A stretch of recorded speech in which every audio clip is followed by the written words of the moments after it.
Buonasera amici di Rugby House, doveva essere derby e derby è stato, il derby numero 158 fra FMC Z, Rugby Rovigo Delta e Petrarca Padova, una partita intensa, ricca di emozioni che andremo a viverne, gli highlights fra qualche istante, ma questa è una settimana altrettanto intensa, altrettanto forte da vivere al 1000% perché la FMC Z Rugby Rovigo Delta andrà al Pata Stadium di Calvisano per sfidare la prima in classifica. Ne parleremo con un protagonista dello scudetto.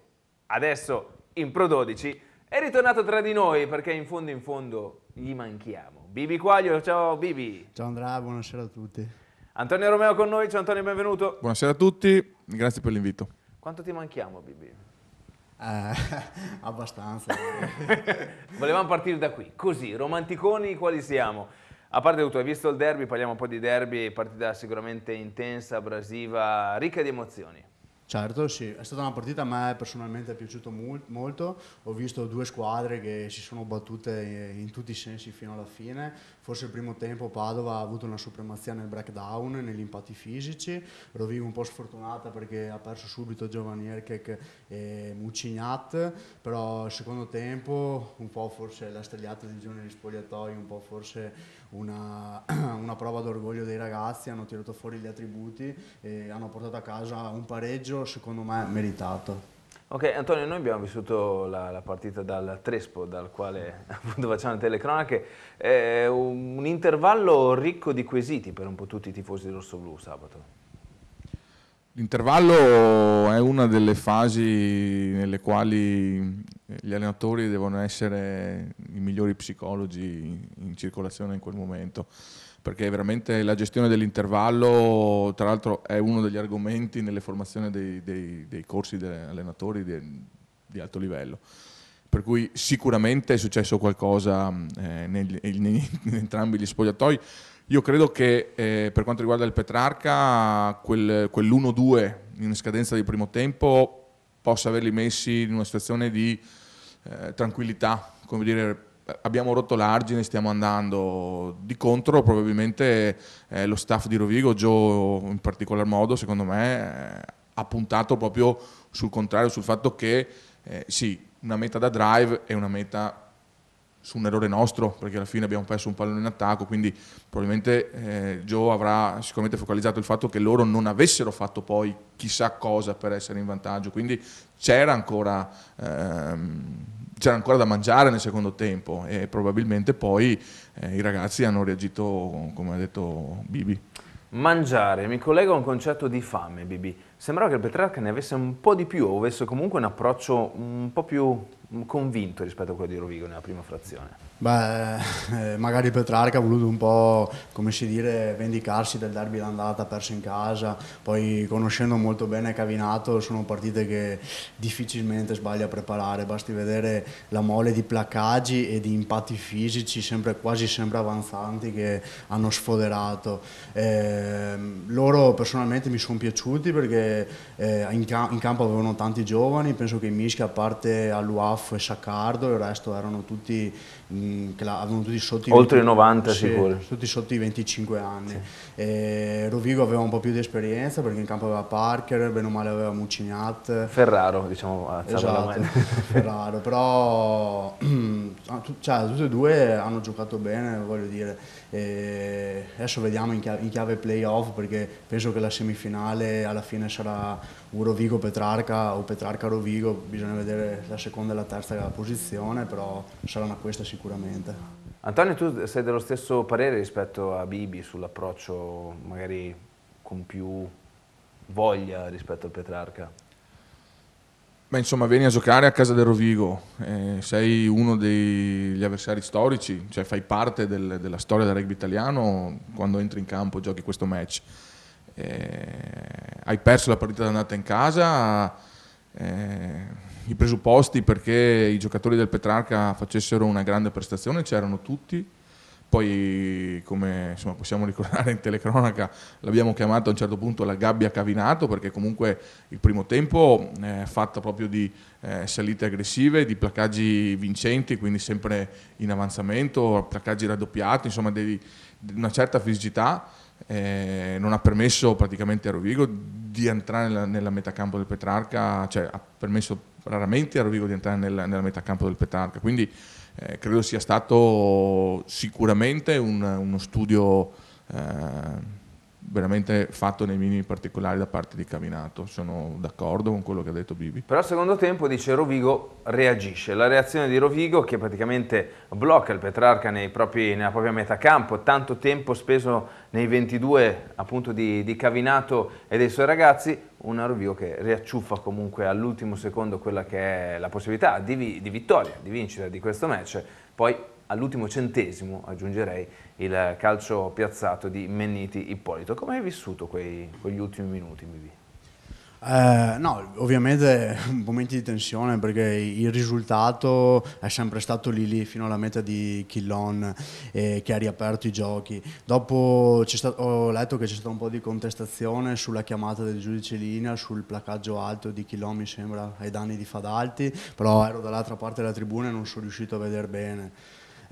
Ovvio, è sempre difficile, e come si dice, il guardalinee si è preso una grossa responsabilità praticamente a tempo scaduto a chiamare un fallo nei 22. Poi Menniti appunto dalla piazzola è stato bravo, perché aveva un sacco di pressione addosso, però è già un giocatore forte, Menniti, e penso si è visto che non ha sentito la pressione. Ecco, tra l'altro, Antonio, c'è chi si ferma un po' sull'episodio del placaggio alto e chi dice alla fine comunque è stata una bella partita, il pareggio ci sta a livello comunque di scontro, e restiamo con questo antipasto che poi affronteremo e approfondiremo durante i playoff. Qual è stato il retrogusto di questo match per te? Ma un derby bello perché insomma a memoria negli ultimi anni così combattuto, diciamo, non me lo ricordo. Me lo ricordo ben giocato magari da parte del Rovigo, ma magari con un Petrarca un po' meno attrezzato, quindi c'era già un divario tecnico tra i due roster in partenza, che poi magari si è visto sul risultato finale. Qui invece c'è un sostanziale equilibrio, sono le due squadre che si stanno giocando il secondo e il terzo posto, quindi aveva un sapore diverso e mi è piaciuto tantissimo tutto. L'unica cosa guarda, una cosa solo che mi dispiace, che non è imputabile a nessuno, è quello scroscio a mezzogiorno che secondo me ha fatto sì che un centinaio di persone stessero a casa, perché è stata una partita che meritava uno stadio pieno. Anche in virtù di quello che potrebbe succedere nei playoff.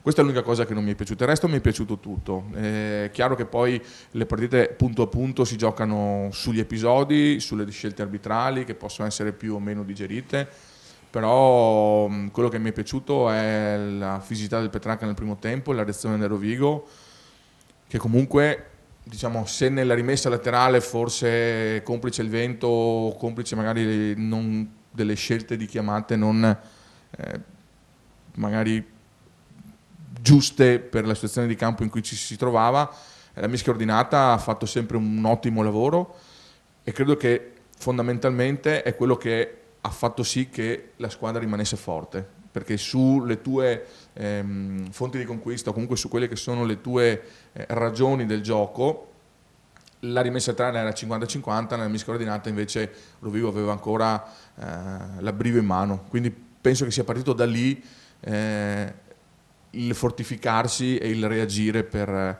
rimettere in piedi la partita nel secondo tempo. Ecco, tu parlavi di note negative, non possiamo non ricordare l'infortunio di Giovannicher, che proprio anche per un aspetto umano in primis, si tornava dopo un lungo stop, dopo 13 minuti al primo possesso, al primo buco. Insomma, l'infortunio adesso capiremo bene l'entità, però non pare sia qualcosa di lieve che possa permettere a Gio di rientrare in maniera abbastanza prossima nel roster rossoblu. In bocca al lupo ovviamente a Gio da tutti noi, da tutti i tifosi di rossoblu, ma penso che le manifestazioni d'affetto nei suoi confronti ne abbia e le stia ricevendo anche in questi giorni. Allora andiamo a vedere gli highlights di questo bellissimo pareggio del 158esimo Derby d'Italia. Con la flick flock dei bersaglieri entra la FMCZ Rugby Rovigo Delta. Signori, benvenuti al Derby d'Italia, stadio Mario Battaglini. anche un buon numero di persone presenti. E qui la pelle d'oca sale, attenzione, tutti occhi lucidi, tutti si sfregano le mani. Questo è il derby. Per Rovigo, Cicchinelli non contesta intanto il Petrarca. Cerca di formarsi il raggruppato penetrante rosso-blu, siamo dentro i 22. Petrarca probabilmente si concentra più sulla difesa che sullo scippo, perlomeno c'è il primo stop intanto per l'arbitro Liperini, perché bisogna usare questo vale in qualche maniera. C'è un vantaggio e comunque su A, se non sbaglio. Stefan Basson si concentra per sbloccare lo score qui allo stadio Mario Battaglini. Parte Stefan, c'è un forte vento che penalizza il calcio del neopapà Stefan Basson. Non hanno dato molto, però Miniti Ippolito ci prova il calcio. L'eventuale corsa petrarchina, in realtà riceve l'ovale Jacques.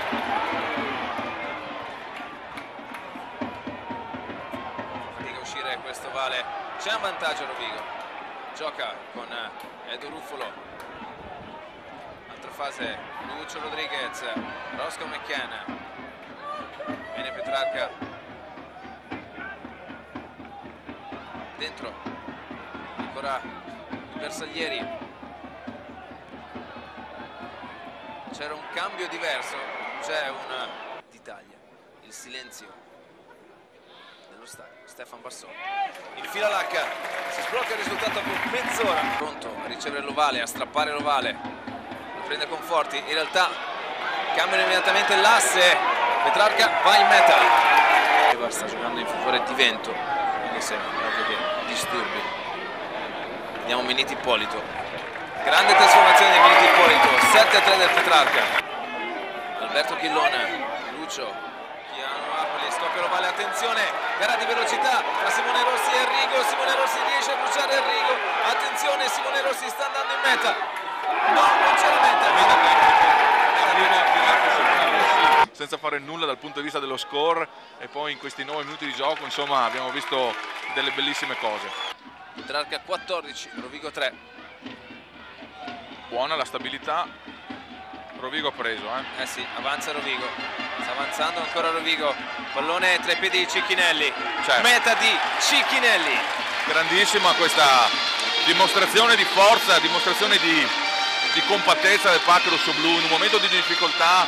Adesso Rovigo cercava appunto quel click come dicevi tu, e Stefan cerca i 2 punti e trova i 2 punti.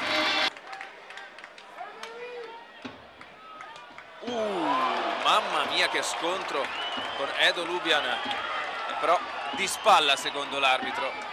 C'è un vantaggio, ma l'ha sentita Edo Lubian, io credo che... È dolorante a terra Edo Lubian con vantaggio. Gli ultimi 20 minuti. Stefan Basson, la rincorsa. Via. Fila l'H Stefan, -1 Rovigo. Si è riaperto il match, decisamente. 3 punti importanti, così è al 29esimo. Momenti intensi di questo match. E qui la disciplina. No, e probabilmente anche Bordonaro entra al posto di Jacob. Stefan Basson. Wow, non entra. Ci prova Jacques Monberg. Una Montariol per Jacques Monberg. Proviamo a giocarla, Lucio Rodriguez, Leo Mantelli. Teniamola lì, non rischiamo. Basson che va a pulire un punto di incontro, non l'ho mai visto in 10 anni. Ancora Edo Lubian. 2 minuti al termine del match. La pressione, attenzione, placcaggio alto su Alberto Chillon. Momenti concitatissimi. Qui si deciderà il 158esimo derby d'Italia. La clessidra scorre, la sabbia va. Inesorabile come sempre. Eccola lì. Vediamo Rovigo. 1 metro, 2 centimetri, 5. Qua si fa fatica a capire. Le mani su il pick and go di Lubian, però c'è Alberto Chillon, la meta di Alberto Chillon! La meta di Alberto Chillon! La meta di Alberto Chillon! Eccola là. Un Alberto Chillon alla conversione. Parte Stefan, la mette, è dentro, la mette. +3 Rovigo sul Petrarca. muovono Nicola, Menniti, Favaro, Fadalti. Vediamo cosa aspetta alla bandierina alta il giudice di linea. Cioè la decisione di Liperini in base a quello che il suo assistente gli sta dicendo, e poi si va a vedere quali saranno i provvedimenti che verranno presi. Placcaggio alto del Rovigo, Sua all'introduzione, attenzione, Sua prova lui, riesce a far strada Sua.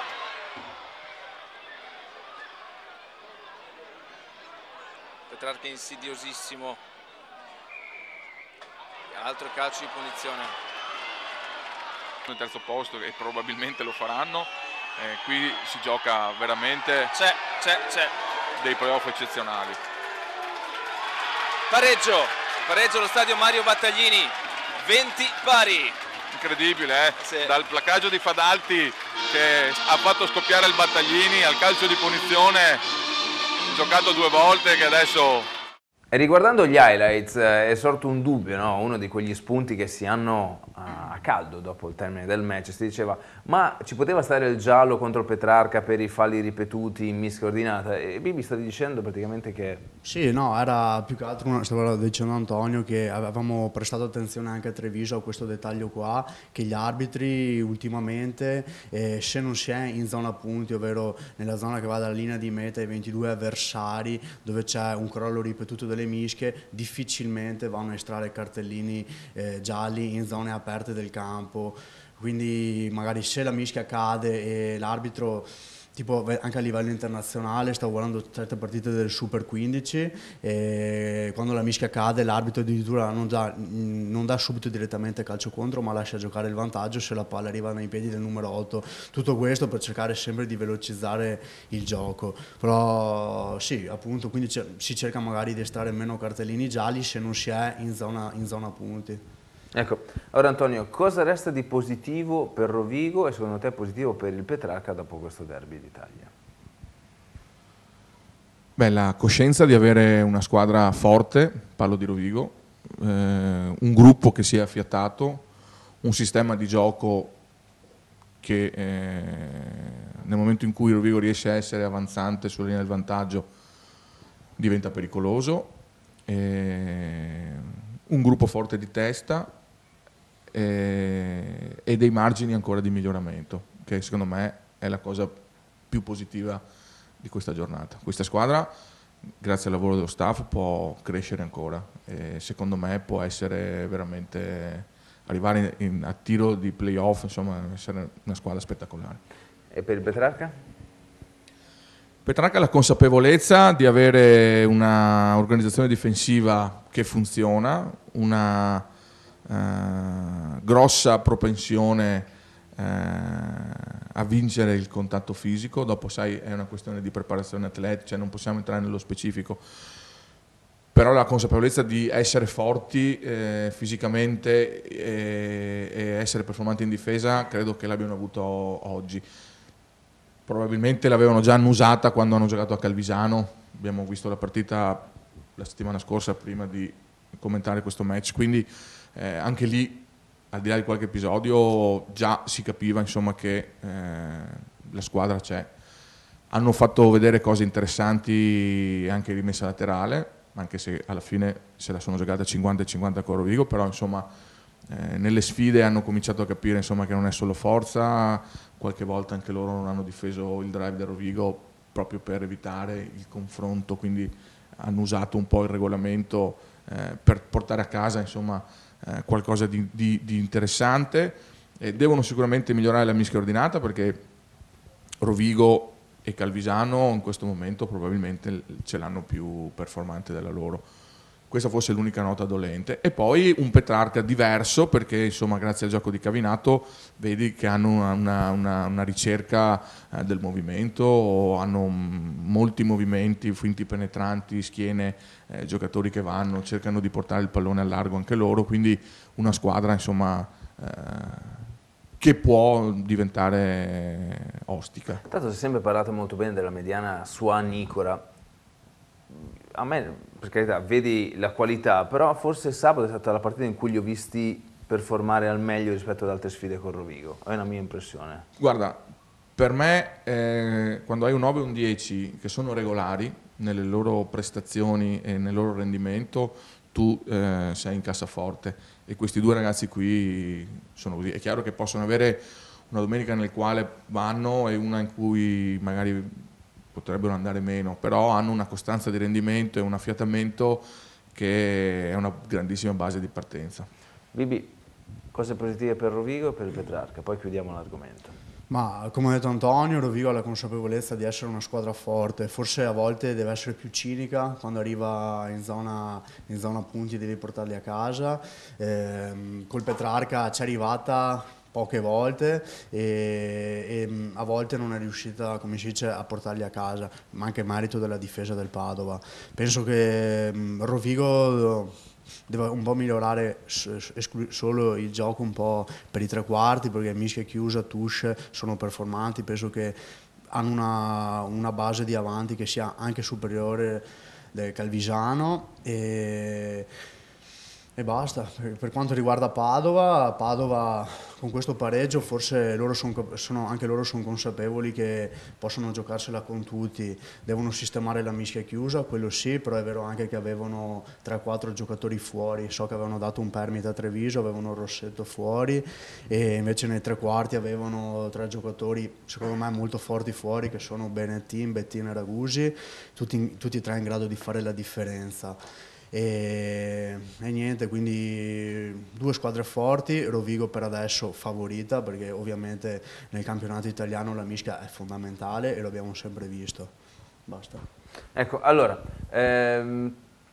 in questi giorni abbiamo incontrato anche un certo Vittorio Munari, che credo conoscerete, che ha voluto darci il suo parere nei confronti appunto dell'eccellenza del panorama rugbyistico italiano. Uno che ama la sua squadra va a vederla anche se gioca a livelli minimi, come è giusto che faccia. Per esempio io ho la squadra che gioca in Serie C, sono sostenitore di quella squadra e vado a vederla, non è importante la qualità del gioco. Se invece facciamo un discorso assoluto, cioè sul valore tecnico dell'eccellenza, è un continuo diminuire rispetto a quello che era 20 anni fa. Senza giocatori non si va da nessuna parte. Per costruire giocatori bisogna avere il know-how per costruire giocatori. Non c'è molt'altro da fare. L'Italia ha bisogno di tecnici, i club non costruiscono più tecnici. Se non investi nella competenza tecnica e nei giocatori sono come le aziende che non investono in ricerca. Qualcuno risponderà dei metodi di insegnamento, come vengono formati i nostri tecnici, eccetera. Io non lo so, sono anche stufo di dirle, quindi non voglio neanche essere polemico con nessuno, perché non mi interessa più di tanto, però è evidente che fino a quando non hai una scuola di tecnici, cioè quando tu hai un ragazzino e fai una grande fatica come club a portarlo dentro un campo da rugby, dovrebbe essere fidelizzato all'amore per quello sport dal migliore tuo istruttore. Tu lì, per farlo innamorare del rugby, devi mettere il migliore che hai. E dov'è una persona che abbia delle capacità o delle competenze di didattica, di psicologia dell'età infantile, delle psicologia dell'età evolutiva, di docenza e dopo di conoscenza tecnica del rugby da un punto di vista ludico, deambulatorio, via dicendo, in modo da far innamorare queste persone. Per preparare queste bisogna prepararle con delle preparazioni serie, senza la preparazione. Allenare gli allenatori, istruire gli istruttori, educare gli educatori è fondamentale, senza di questi non hai giocatori. Finché non prepari questi non avrai mai i giocatori non nascono sopra i cavoli, sotto. Ora, Vittorio Munari ha espresso il proprio parere sull'eccellenza e sul panorama rugbyistico italiano, diciamo un parere non troppo roseo, come avrete ben capito. E qui mi leggo immediatamente, Bibi, a quelle che sono le domande che sono arrivate dai tifosi, tanti tuoi ex compagni tra l'altro più che tifosi, appunto che chiedono della tua esperienza in Pro 12. Edoardo scrive: qual è la differenza fra eccellenza e Pro 12 dal punto di vista tecnico, tattico che fisico? Beh, la differenza c'è un divario molto alto e un gap ancora più ampio. Io ti dico, quando sono salito su a Treviso un po' sono stato, come si dice, un po' stupito dalle strutture, dallo staff che c'è e dall'organizzazione che è anni luce avanti rispetto all'eccellenza. Basti pensare che ci sono 5-6 allenatori, un head coach, 5 fisioterapisti sempre disponibili al campo, magazzinieri, cioè un altro pianeta, sembra quasi di arrivare in Serie A di calcio. Dopo, per quanto riguarda il campionato, è un campionato molto duro perché il ritmo, abbiamo visto le statistiche che rispetto al campionato inglese il top 14 è quello che ha la maggior mole di gioco e minuti effettivi. Ci sono meno scontri fisici perché è un campionato appunto molto più veloce, però bisogna subito prendere il ritmo e cercare di starci dietro. Giochiamo contro squadre che hanno roster da 50-60 persone e non sempre è facile. E dopo, per quanto riguarda la stagione in corso, l'arrivo di Kieran Crowley sta portando i suoi frutti, però è un progetto a lungo termine perché è un allenatore molto bravo e preparato, però ha cambiato completamente il sistema di gioco di Treviso rispetto agli ultimi 2 o 3 anni. È un gioco neozelandese, quindi molto più alla mano e pragmatico, e sono sicuro che i frutti arriveranno. Dopo un po' complici tanti infortuni, la stagione non sta andando nel migliore dei modi, però bisogna avere fiducia appunto nel coach e nella squadra. Ecco, tra l'altro parlavi di infortuni, tu hai avuto un anno, diciamo, primavera, estate, primo autunno, forse il periodo più bello della tua carriera, dopo purtroppo gli infortuni ancora ti hanno coinvolto. Quando riprenderai? Adesso sto sistemando quest'ultimo problemino, che ho dovuto mettere una vite per ridurre una frattura al quinto metatarso. Non è stata certamente la mia miglior stagione, causa, non so, forse ho pagato il cambio di intensità, il cambio di preparazione. Venivo un po' logoro dallo scorso campionato, però ci sta appunto, quindi non mi demoralizzo, anzi cerco sempre di testa alta e non demodere mai per tornare più forte di prima. Dopo ovviamente gli infortuni ci stanno, fanno parte del gioco, quindi niente. E quindi, unendo la domanda di Claudio e Fabio, c'è come procede il recupero del piedino, e Fabio ha detto come vedete quando entri in campo, quindi erano queste un po' le domande. Quando rientrerai a fare attività? Il recupero totale è stimato per la prima settimana di maggio, però noi finiamo il campionato l'ultima di aprile, perciò se ne riparlerà per l'anno prossimo. Per l'anno prossimo, perfetto. Poi c'è un certo Matteo Ferro che dice: perché non hai ancora offerto la cena promessa per l'esordio con la vittoria con la nazionale? Tra l'altro oggi è il tuo compleanno, per cui auguri. Grazie mille. Non lo sapevo. Ecco. No, in realtà non ha portato neanche la torta e i pasticcini oggi, te lo dico. Per cui insomma, Matteo, io mi collego al tuo quesito, alla tua domanda. C'è qualcosa che mi sfugge in tutto questo, però perché non hai ancora pagato la cena ai tuoi ex compagni? Perché non abbiamo mai modo di trovarsi. Adesso, grazie all'infortunio che ho 3 settimane di permesso, ci sarà la cena. Matteo, vieni qua per favore. No, adesso vieni qua perché devi fare l'intrusione, è permessa l'intrusione qua. In Miss totalmente perfetto, ovviamente lui. Vieni qua, Matteo. Allora, quando è che la paga sta cena? Allora, questa sera, cioè giovedì, è il compleanno di Nicola, quindi tanti auguri Nicola. E domani sera ha detto che ci porta a mangiare alla pelle dal nostro amico Claudio Bellinello. Perfetto, quindi tutti a Ferrara. Tutti a Ferrara. Tutti a Ferrara. Ma tutti voi anche, tutti, paga Bibi Quaglio. Ma sai che sorta di premio partita avrà ricevuto dopo aver battuto il Sudafrica? Dai, va bene, grazie Matteo. spendi Grazie mille. eurini. Incursione così, insomma, siamo live, noi ci giochiamo live. Ma su live, Matteo, come stai? Bene. Ah, sta bene Matteo? Bene. Perfetto, questa è la cosa importante anche da dire, grazie Antonio. Allora, Calvisano, è un po' aperta dalla presenza di Matteo Ferro. Calvisano che esce sconfitto alla sfida di Mogliano. Tu hai visto la partita, Antonio, che Calvisano hai visto?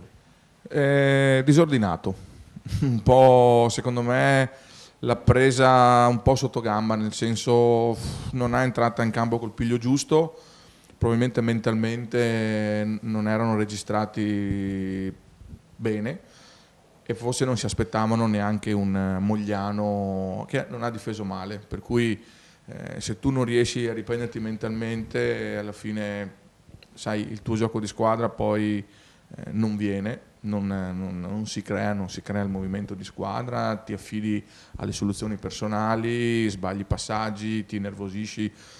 E Calvisano è stato un po' così, un po' sbadato, okay? Un po', secondo me, non concentrato sul match, e lo ha pagato. Quindi è una seconda sconfitta a Mogliano di stagione per Calvisano, diversa dalla prima o secondo te è similare come tipo di causa?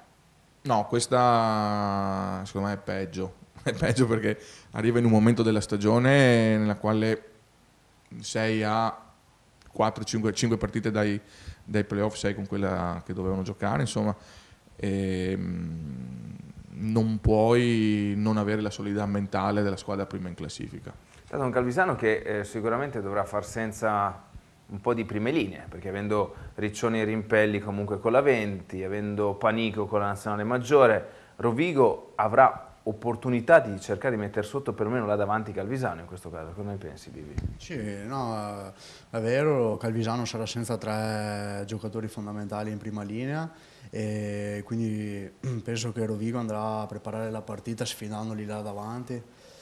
Ho dato Novisio, tu sai se gioca o meno perché non ha giocato a Mogliano, è un problema fisico? Non lo so, però giocava a Minozzi 10, però insomma ricordiamo che è vero che gli mancano questi ragazzi che abbiamo menzionato, ma c'hanno Luz, Morelli e Costanzo, insomma, che sono rimasti a Calvisano, quindi io non so in che condizioni fisiche siano. Morelli è entrato, mi pare, a partita iniziata, però insomma credo che siano 3 giocatori anche se con un minutaggio ridotto sono in grado, insomma, di crearci problemi, quindi Rovigo deve andare là veramente con il coltello tra i denti e fare un grande match. Quindi sarà una grande sfida sicuramente domenica, non sabato, attenzione, domenica, ho detto sabato forse, comunque sarà domenica alle 15 al San Michele di Calvisano. Abbiamo fatto prima menzione della cena.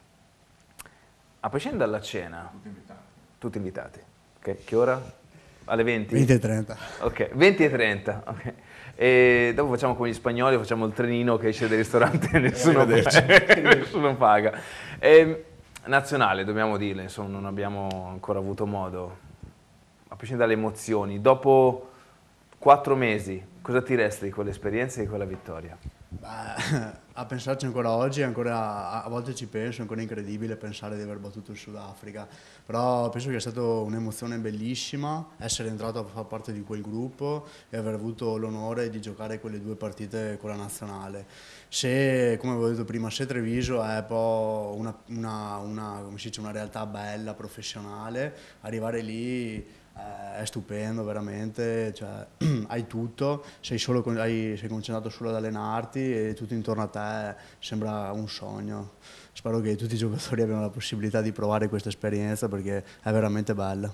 Ti ha detto qualcosa a Parisse quando sei arrivato in gruppo?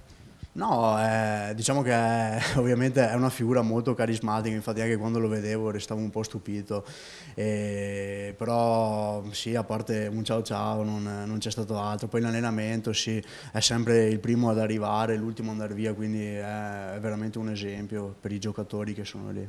Ecco, con Bronze cosa vi siete detti in quella giornata lì, insomma, in quella vittoria lì? No, è stata una giornata di festa perché cioè, nessuno ci credeva, dopo Bronze era anche partito titolare, quindi era ancora più contento, però alla fine è stata una gioia per tutti, diciamo. Adesso Bronze ha la fortuna di fare 6 nazioni e ci siamo sentiti la scorsa settimana e è veramente contento perché ha detto che 6 tour di novembre è stata una cosa fantastica, le 6 nazioni sono emozioni uniche perché giocare in certi stadi, poi tutta la gente che c'è attorno, proprio bello. Bello. Certo. Senti un attimo, ma se tuo papà al termine della finale scudetto ha detto finalmente posso dar la mano a un campione d'Italia, cosa ti ha detto col Sudafrica?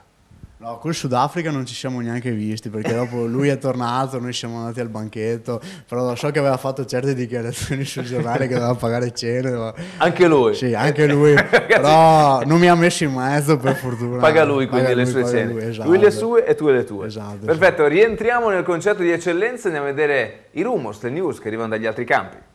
Ciao a tutti amici di Rugby House. Andrea, ma che giornata è stata l'ultima del campionato d'eccellenza? Il vostro pareggio del derby, Calvisano che cede per la prima volta in campionato, Fiamme che portano a casa una vittoria importantissima in chiave playoff e Lazio che invece perde a Piacenza, riaprendo incredibilmente una corsa per la salvezza mai chiusa, ma insomma adesso 3 squadre in 3 punti e Lazio che si ritrova ad affrontare all'Acquacetosa il Mogliano. Una squadra molto cinica che non segna tantissimo ma che spesso riesce a portare a casa il risultato e lo dimostra la posizione in classifica visto che sono in piena lotta per i playoff.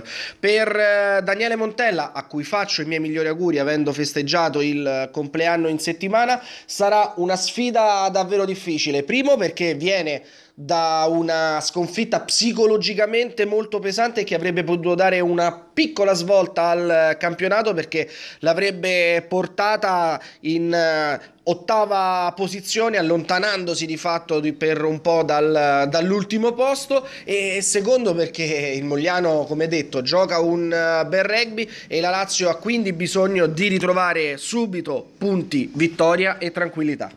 Rinfrancato dal pareggio agguantato allo scadere nel derby d'Italia, il Petrarca può guardare avanti con fiducia all'ultima parte della stagione. La squadra di Padova avrà subito l'occasione di fare il pieno di punti domenica 12 marzo, quando ospiterà al centro sportivo Geremia il Lions Piacenza. Gli emiliani si sono aggiudicati la delicata sfida salvezza con la Lazio, portandosi a pari punti con i romani, con cui dividono l'ultima piazza. All'andata finì 13-20, con la squadra di Bertoncini che colse un meritato punto bonus contro un Petrarca convincente solo a metà. Il divario in classifica di quasi 30 punti, la differente qualità degli organici e il fattore campo pesano comunque in modo forte dalla parte dei patavini allenati da Cavinato, che giocheranno con l'obiettivo dei 5 punti per blindare il loro secondo posto. Calcio d'inizio alle ore 15, agli ordini dell'arbitro Vedovelli di Sondrio. Laffert e Fiamme Oro tornano ad incrociarsi a distanza di 4 mesi dopo quel 13-10 corsaro da parte dei biancocelesti che segnò da un lato la certificazione di un progetto ampiamente da rivedere, quello dei poliziotti di coach Casellato, dall'altro la conferma del 15 del Piave come dell'outsider designato in ottica al playoff.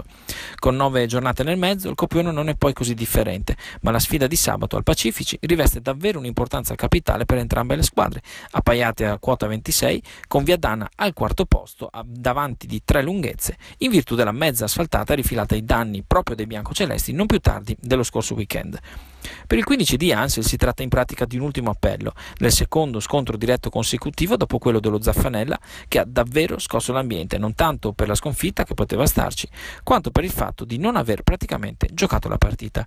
E non va sottolineato una partita qualunque, ma la partita che avrebbe potuto dare un segnale chiaro e forte dentro e fuori l'ambiente, ora alle prese con una discreta crisi di identità. 80 minuti dunque da giocare come se non ci fosse un domani, quelli contro la squadra di Casellato, perché in caso contrario le stesse Fiamme per vie dirette, Viadana impegnata a Reggio e il redivivo Mogliano in casa Lazio, almeno potenzialmente hanno la possibilità di scavare un gap poi difficilmente colmabile. Con la regular season ormai entrata nell'ultimo quarto, con la spietata concorrenza di qui sopra, ma soprattutto con il fattore autostima con cui fare seriamente i conti proprio nel momento della verità. Ripartire dalla bella affermazione contro Vigo di metà febbraio. Quella è l'unica formula possibile per un Sandonà mai davvero a fuoco, con un indispensabile bisogno di continuità che il campionato di eccellenza richiede prima ancora che certi picchi di performance. Umiltà, ordine mentale, disciplina difensiva e fame vera di palloni e di vittoria. Il resto lo possono fare la qualità indiscutibile di alcuni giocatori e la consapevolezza di aver messo in piedi un progetto che può ancora dimostrare di avere numeri e consistenza. Unico giudizio, manco a dirlo, quello del campo. La chiamata alle armi di tutta la comunità sandonatese è già cominciata, perché partite così si vincono sul prato, ma anche in tribuna. Squadre al kick-off dalle 15 o eccezionalmente di domenica. Sabato ci sono gli azzurri, c'è la Francia, c'è il Sei Nazioni, ma questi sono forse solo dettagli. Ultima parte di Rugby House, stiamo sforando abbondantemente, però lo sapevamo, va bene così, poi è arrivato anche Matteo Ferro a fare l'intrusione, insomma, Bibi, giornataccia, serataccia. A parte questo, cos'hai nella testa? Quali sono i tuoi piani futuri, Bibi? Ma adesso ho la fortuna di aver firmato un altro anno con Treviso, adesso il piano futuro primario è certamente sistemarmi fisicamente per iniziare al meglio la prossima prestagione e in futuro la prossima stagione. Quindi questi sono i miei obiettivi che mi sono posto, adesso ho 2 mesi per recuperare al 100% e niente, spero di tornare in forma e più forte di prima.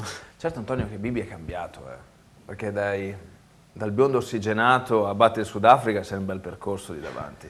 Sì, biondo ossigenato, campo 2, maglia rosso-blu, pantaloncino bianco, sì. Però credo sono quelle belle storie, no? Quelle cose piacevoli che, come dice lui, sarebbe bello che provassero tutti, però è anche bello, insomma, sapere che i nostri ragazzi riescono a nascere, a crescere, a formarsi a Rovigo e a confermarsi poi quando hanno la fortuna di andare salire questa scala di livello, insomma. Quindi è un augurio, insomma, che noi possiamo fare a tutti i ragazzi che stanno mettendo la maglia rosso-blu e che hanno sicuramente nel cuore quello di fare un percorso, e noi gli auguriamo di farlo il più lungo possibile, insomma, che quello che ha fatto Bibi fino adesso anche per lui sia un inizio, ma che comunque sia comunque un obiettivo per gli altri. Quindi è una favola, come ha detto lui, ci sono delle cose che non ti aspetti, entri in un ambiente dove ci sono delle cose ovattate, e quindi chi se lo merita e chi ha la costanza e la testa giusta è giusto che ci arrivi. Parlavi di testa. Ovvio il passaggio tra Rovigo e Treviso vuol dire anche passare tra un semiprofessionismo a un professionismo al 100%, a maggior ragione con la nazionale. Munari, l'intervento che ha fatto ai microfoni di Rugby House, parla proprio di testa, parla proprio di professionalità. Cambiali, c'è un click, devi fare il click se vuoi restare. No, ovviamente il click bisogna farlo anche quando si è un semiprofessionista, perché se si vuole arrivare ad essere un professionista devi iniziarlo a essere prima e, come si dice, a comportarti da tale sia dentro e fuori dal campo. È un percorso che, come hai detto te prima, ho iniziato tanti anni fa, quando magari preferivo sacrificare qualche estate al mare con gli amici, preferendo la vita sportiva andando giù in Sudafrica, allenarmi, migliorarmi sia fisicamente che tecnicamente. Poi ognuno nella vita deve fare le proprie scelte. Se uno decide appunto di voler diventare professionista, queste scelte non può farle quando è in un ambiente, però è una piramide che bisogna sempre partire dal basso per arrivare all'alto. Quindi la vision della tua carriera deve essere ben chiara sin da subito. Certo. Questo è quello che dice i giovani che ci stanno ascoltando in questo momento? Sì, lo dico perché è così, bisogna sempre prepararsi prima, non puoi arrivare, non puoi andare in una società e poi iniziare a lavorare. Se vuoi arrivare devi iniziare a allenarti prima e non ci sono scuse, cioè i mezzi li si trovano, le persone che ti aiutano ci sono sempre, e quindi i giovani innanzitutto bisogna avere tanta voglia e poi bisogna sacrificarsi. Cioè, lo so che dispiace magari non uscire con gli amici, andare a letto presto, cercare di mangiare bene e di non bere alcolici, però se si sceglie di fare il professionista, questa è la vita. Gira bene, no, questo discorso, Antonio? Gira bene, gira benissimo, e infatti mentre lui parlava io facevo una considerazione che probabilmente sono molti di più i talenti che non avendo questa testa, come ha parlato Nicola, non sono arrivati rispetto ai giocatori con l'obiettivo che sono arrivati. Cioè forse abbiamo sprecato più talenti che non si sono affermati rispetto a giocatori che avevano l'obiettivo fisso e che hanno voluto arrivare, tagliare un primo traguardo, che è quello di diventare dei veri professionisti e poi rimanerci, partendo giustamente con un lavoro già in gioventù. Anche perché restare è più dura di arrivare, no? Dicono che sia così. Bibi, ti metto in difficoltà, poi ti lascio libero anche perché è il tuo compleanno. Io volevo chiedere una cosa. Vai. Dove hai comprato queste calze? Le vediamo spesso, ovviamente.